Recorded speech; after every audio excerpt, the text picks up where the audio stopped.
whatever Zed said.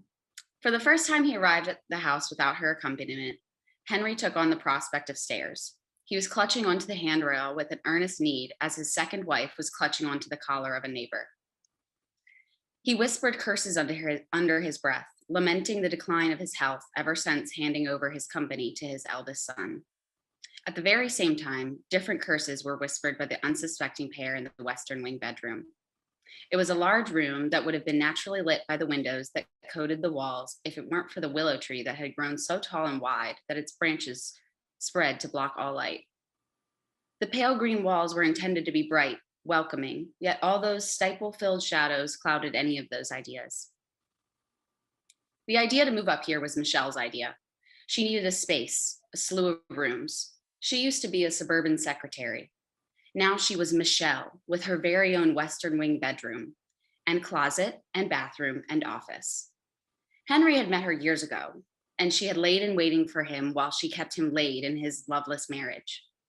Soon enough, wife number one was out of the picture, along with the affections of Henry's youngest two children. But then there was Kevin, kind Kevin, who had been up in the peninsula for plenty of vacations with his fraternity brothers and highly favored friends. He was quick to take up the mantle for Henry, look out for family assets, and look after his father. He approved of Michelle. Quite frankly, they got along well, and Henry was pleased by this. So pleased, in fact, that he had said yes to a trip up to the peninsula with his new wife and eldest son to celebrate the transfer of the company.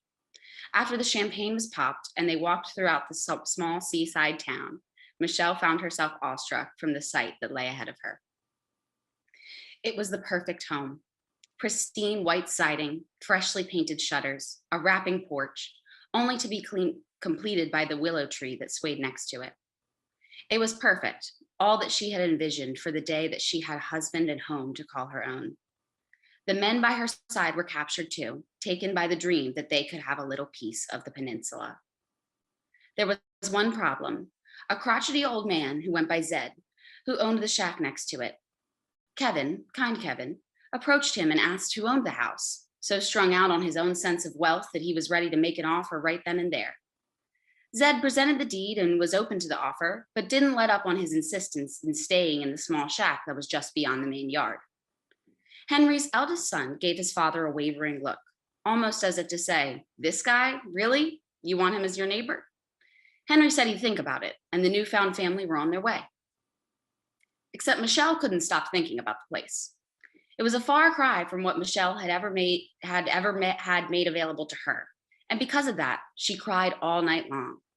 For 2 days of the vacation, she huffed around the rented holiday house, crossed her arms at every interaction, and only let out a snicker at her husband's jokes. This indifference and attitude provoked Henry so much that he changed his mind. This time, he went to Zed alone. The men spoke in frank terms about their expectations, shook hands, and made a gentleman's deal. Henry took Michelle back there that night and promised her the home. She could hardly believe it was real. She knew that she was new money, and this type of love was new to her. But if the tree of life were to give her lemons, Michelle was the type who was going to make lemonade. Make it she did, making lemonade, love, luxurious parties for the in crowd of her new community. Zed watched from the shack as she threw party after party, even as her husband left the state to go deal with the final legal proceedings of his business deals. The first night he saw the western wing bedroom lit up behind the shade of the willow tree was when Henry fell ill. Zed knew a simple stroke was enough to kill a man, no matter how Henry had protested that he was fine when he came and visited with him under the willow tree, where Zed sat with his wood whittling on most days, but mostly Wednesdays. Zed knew Wednesdays were when the pool boys came over. Henry's new home didn't have a pool. That's just what he had affectionately called them. The pool boys were the men who came over, just like the man who was here today. Henry struggled as he ascended the stairs. Zed watched on, knowing more humiliation, known or not, was not needed, not today. With a stubby thumb, Zed pointed at the willow tree. "I think you've sprung a leak, bug. There's a pool up there, watch out." Henry's bushy eyebrows furrowed, frustrated with the supposedly crazy man that he so happened to share land with. But he wasn't crazy. He was just making a joke for himself. Except it wasn't funny once Henry's knees gave out. Was it the gust from the nettled leaves above, the needless and unobvious poke at his very manhood, or the unknown intimacy that lay above in a pale green room? Michelle was laid back, unaware that below her, Henry took to laying on the ground. A winter shiver coursed through the ocean-filled air, shaking them all in their respective fashions. It was a chill so deep that it got through to even Zed's hardened bones. Henry's too, though the full reason he would never know.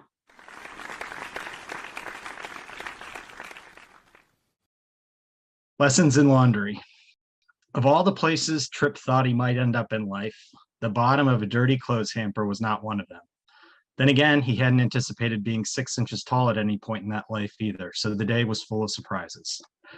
Okay, Tripp, he said to himself, his eyes scanning the darkness for any sign of light finding its way through the underwear, shirts, and jeans that sat atop him.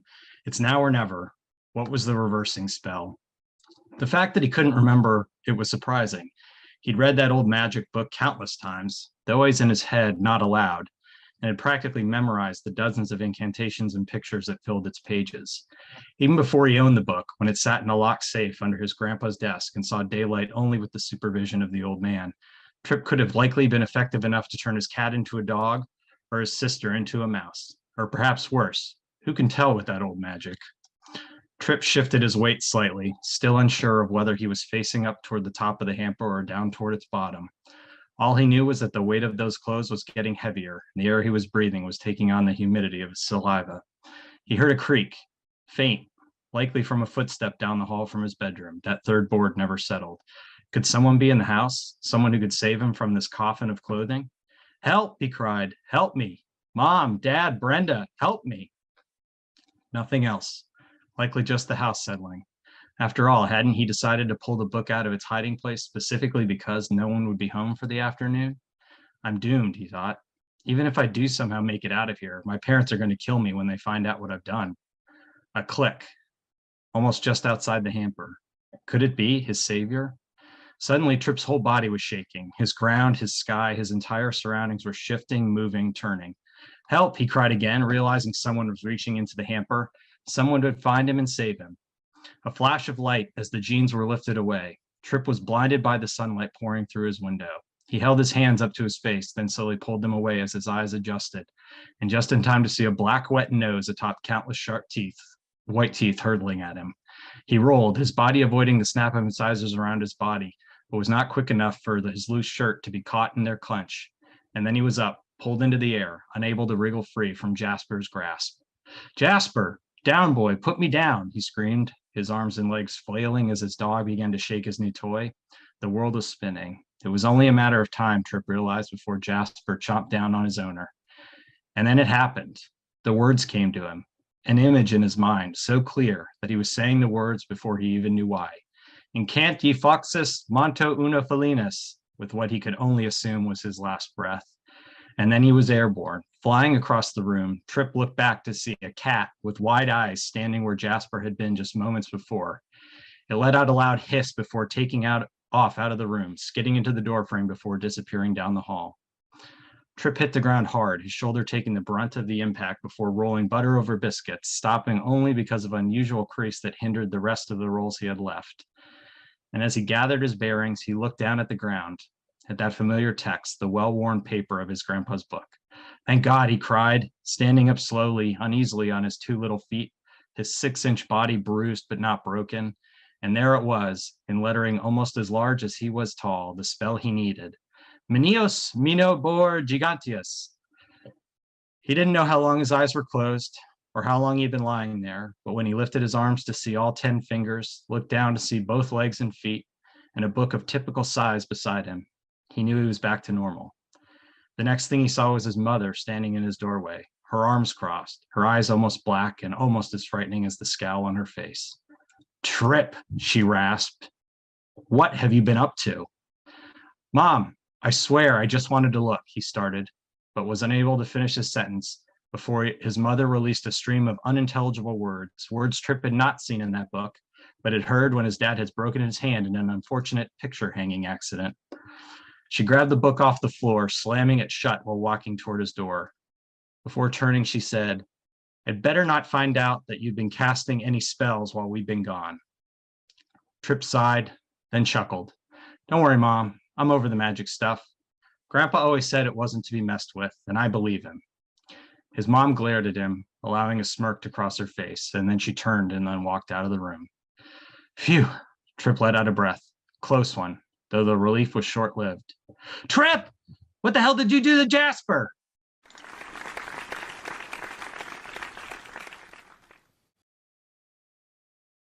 Being Lou, a student at Lunar High, woke up one morning ready to take on the fun and certainly enjoyable school day.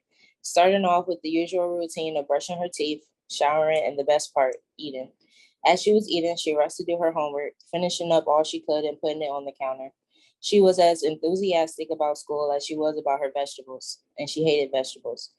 Finishing up her food, she made her way out the door, and it's pouring raining outside. Just rain. What harm could it cause? She thought, and she grabbed an umbrella and began walking to school. It was about a 15-minute walk, so leaving early was the best idea, but for Lou, leaving late was her no-no.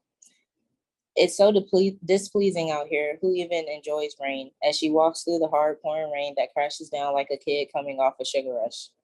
The mud splashing on her as she tries to carefully walk through it without showing up to school looking like candy dipped into chocolate. Splat. She stepped in mud and is now stuck in the rain. What a fantastic day I'm having, as she groans about the situation. Her foot won't budge and she's growing impatient, being that she's already late for school. Pulling at her foot only made matters worse as mud slapped her in the face. The mud smelled like rotten yogurt on a hot day, and she just knew it was in her hair. She's livid. And as she stood there, her foot devoured in the mud, she realized and thought she forgot her homework on her bed this morning. Already 20 minutes late, Bean had dug her foot out the mud and made her way back home. Walking through the house covered in mud is just what her parents needed. But what doesn't kill them makes them angrier, and she knew they'd be angry. But in Lou's defense, she had just the morning too, and she just knows they want her at school, so that's what she's doing, trying to get to school. The logic behind why the mud was everywhere made perfect sense, and she's defending her reason. Clothes, bread spreads, and mud being thrown around the room as the homework is nowhere to be found. Time passes and she decides to look into her book bag, and lo and behold, it's her homework sitting there, unbothered. For the love of sanity, give me a break, she laughs.